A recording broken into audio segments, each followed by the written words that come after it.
Hi, I'm Courtney, the host. I'm Cole, the co-host. I'm Jason Reynolds, the author. I'm Sia, the producer. And welcome to our podcast, The Elevator Ride. Long Way Down by Jason Reynolds is a novel written in verse that explores the harsh realities of gun violence, grief, and the rules that shape young lives. Set over the course of just 60 seconds in an elevator, the story dives deep into the mind of a teenager forced to make life-changing decisions. With powerful language and a raw emotional style, Reynolds challenges readers to think about the cycle of revenge and what it truly means to choose your own path. This book was written in 2017. Next up, we're going to be talking about the summary of the book. Will is a 15-year-old boy who lives in an urban neighborhood and loves to play basketball. While playing basketball with his brother Sean, Sean is killed. Will goes through a lot of emotions after that. He's really saddened by the loss of his brother, and he looks to get revenge on whoever killed Sean. He believes that Riggs is the person that killed Sean, and he lives on the other side of town. Sean teaches Will the 3 rules, which is no crying, no snitching, and get revenge. Will enters an elevator to go kill Riggs with Sean's gun to follow up on get revenge. And then while on the elevator, on each floor, he meets a ghost from his past who has been affected by the gun violence. 3 of the key people were Buck, who was Sean's friend, a few years older than him, who teaches Sean the rules. Will's dad, who we learned killed the wrong person and who died early on in Will's life. And then Danny, who was Will's girlfriend and died in his arms.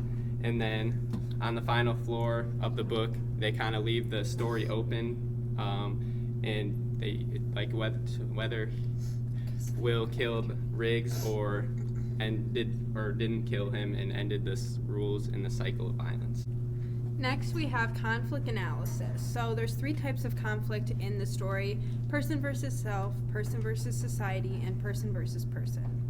Will has internal struggles, which is person versus self, because he doesn't know what to do with his feelings, and he doesn't really have anyone to talk to because all of the most important people in his life have died, like his dad and his brother. So he has these really important decisions to make in his life, but he doesn't know what to do because in one hand he wants to get revenge and kill who killed his brother, but on the other hand he doesn't know if he wants the cycle of violence to stop with him.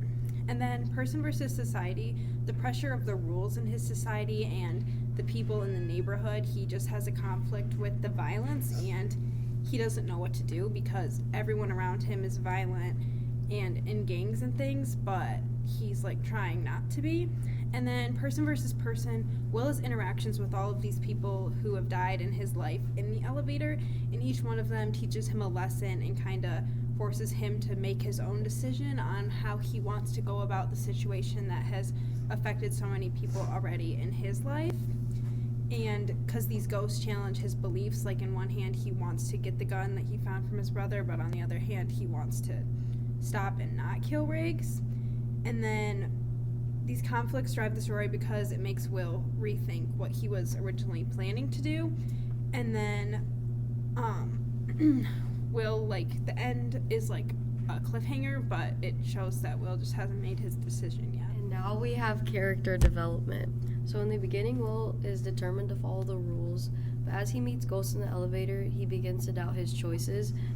Sean's murder pushes him toward revenge, but when Sean's ghost appears, it challenges everything he believes. Each ghost teaches Will something new. His Uncle Mark shows how his violence repeats. Danny reviews the pain of innocent victims, and Will's dad proves revenge solves nothing. Buck, Frick, and Sean add to his internal conflict, making him question his decisions. But by the end, Will's view of Sean and revenge has changed. He once believed Sean would want him to seek revenge, but now he isn't so sure. Co-host Cole here. Next, I will be talking about ending and future possibilities. The ending of Long Way Down is open-ended, leaving readers to decide what Will does next.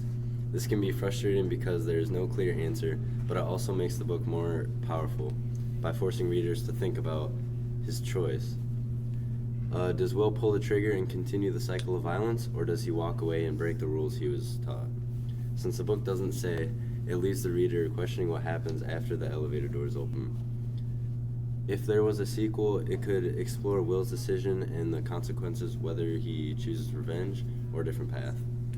It might also show how his community reacts and whether he can truly escape the cycle of violence that has affected so many before him. Next up, we got the book reviews. So first, everyone in the podcast is going to give a rating. I gave the book an 8 out of 10 because I really thought the book had great visuals, a story that was intriguing, and it felt like it could really happen to a family. A critique I would give the book is sometimes it was hard to understand, but it kind of makes sense because they were trying to portray that Will was confused and didn't really know what he was going to do. I book a 7 out of 10 because I don't relate to anything in the book. I've never experienced gun violence in my life or losing somebody to gun violence, but I did like how they showed emotions. I also gave the book a 7 out of 10 because I thought it was a thought-provoking story that made me think from someone else's point of view, but I had never really been affected by like any gang violence or gun violence, so it was hard to relate. But I understood that like it could relate to other people and maybe help someone else's situation out. And then I really liked the illustrations, which was part of the reason I rated the book so high, because it showed the like emotion and it helped you picture what was happening better.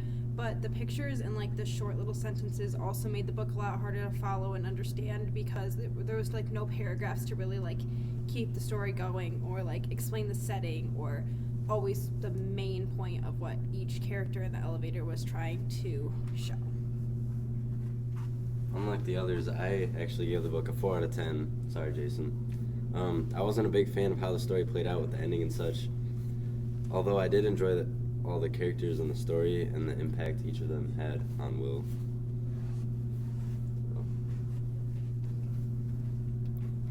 Some strengths that I give the book is that it's fast-paced and it's also emotional.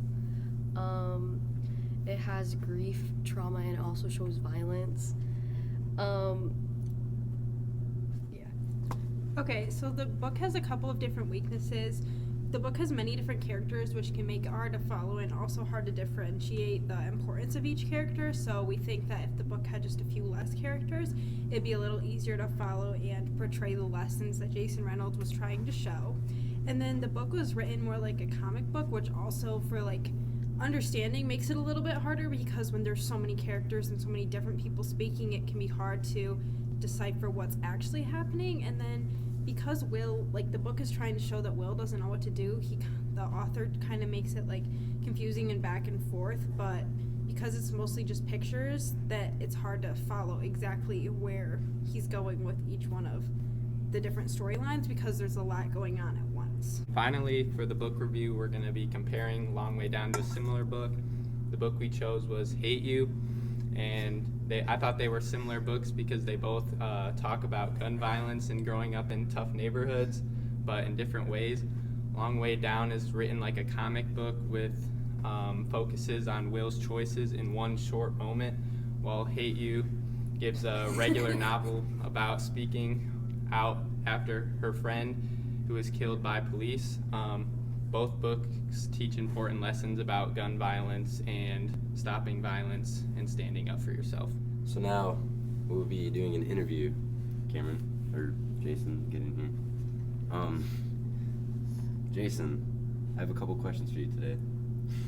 What inspired Long Way Down? So what inspired me to write the book was the real life impact of gun violence on young people and pressure to seek revenge. I wrote the book in verse to make it feel fast, emotional, and real, and that Will's 60-second choice was really impactful. I like that. Next, was the ending meant to be left open? Yes, it was intentional so that readers could decide for themselves what Will would do in the end, whether he would go kill Riggs or stop the cycle of violence. That's a good point. Last question here, Cam, or Jason. Were there any alternative endings? I never planned for a clear ending because the uncertainty is the point of the ending. If I had to show Will's choice, I would take away the reader's chance to think about the consequences of the gun violence and the cycle of violence. So I think gotcha. that leaving it blank was Yeah. the best for the ending of the book. 100%. Thank you, you. Jason. Yeah, thank you for having me. Of course. Now, concluding the podcast, we give the book A Long Way Down an 8 out of 10 stars because it is very emotional and thought-provoking story. This book does a good job of showing gun violence and how it is a cycle that goes through generations. The biggest lesson that my group took away from this story is that in any situation, change starts with yourself. This lesson is shown in the book because Will has to decide if he wants to follow what his ancestors did with the gun violence or pave his own path and stand up to this violence. One last thing we enjoyed about the book is the themes used because they are very realistic to what a teen or anybody in a bad environment might be going through. We did not enjoy that the book ended on a cliffhanger because we wanted to know what Will decided to do, but we understand how the cliffhanger was a creative way to end the story. Thank you for listening to our podcast, The Elevator Ride, and don't forget to come back next week to hear about another Jason Reynolds book with another interview. Bye.